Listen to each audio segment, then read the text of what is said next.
వస్తుంది. ఒకరికిచ్చి ఒకరికి ఎగ్గొట్టే విధానం లేదు. భూమి లేని ఉపాధి హామీ కూలీలకు కూడా సంవత్సరానికి 12,000 రూపాయలు ఇస్తామని చెప్పినాము.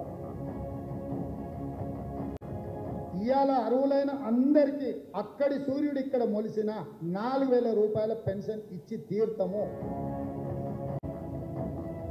ప్రతి ఇంటికి ప్రతి కాంగ్రెస్ కార్యకర్త వచ్చి ఈ కార్డు ఇస్తాడు. దయచేసి నేను ప్రజలందరికీ విజ్ఞప్తి చేసేది ఏంటంటే ఈ కార్డు చాలా అత్యంత విలువైనది. గ్యారంటీ కార్డుని అత్యంత భద్రపరచుకోండి. 3 నెలలు జాగ్రత్తగా దీన్ని కాపాడుకోండి. మా ప్రభుత్వం రాగానే నేను ఈ గ్యారంటీ కార్డు తీసుకొని రాగానే అందరికీ 100 రోజుల్లో దీన్ని అమలు చేసేటువంటి కార్యక్రమం చేయబోతాం.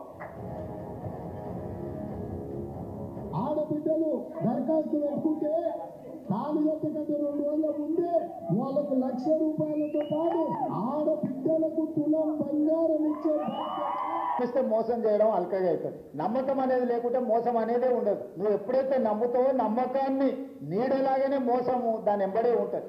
ఆ నమ్మకం కలిగించడానికి ఎక్కువ ఎవరైనా ప్రయత్నం చేస్తే 1-2 సార్లు మనము కొంచెం జాగ్రత్తగా చూడాలి.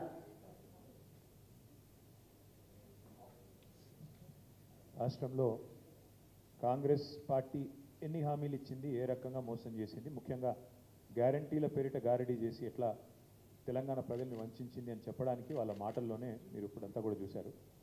కాంగ్రెస్ గ్యారంటీలు ఏవైతే ఇచ్చిందో ప్రజలు వేటిని నమ్మైతే మోసపోయి ఓట్లేసినారో ఆ విషయంలో మొత్తం తెలంగాణ రాష్ట్రంలో ప్రతి ఒక్కరిని చైతన్యపరచడానికి ఈరోజు బీఆర్ఎస్ పార్టీ తరఫున ఒక వినూత్నమైన నిరసనకు వినూత్నమైన ప్రచారానికి మేము శ్రీకారం చుడుతున్నాం.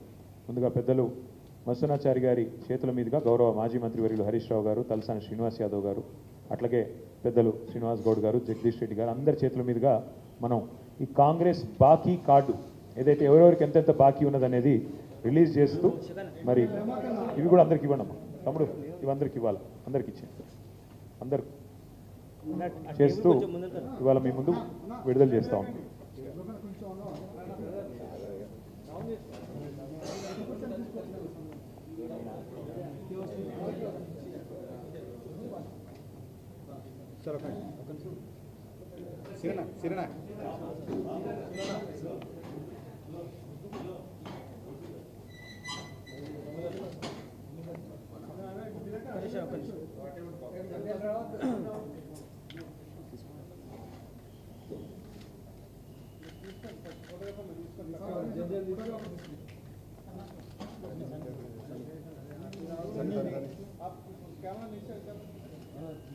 జై తెలంగాణ, ఎండగడదాం కాంగ్రెస్ మోసాలను, ఎండగడదాం కాంగ్రెస్ మోసాలను.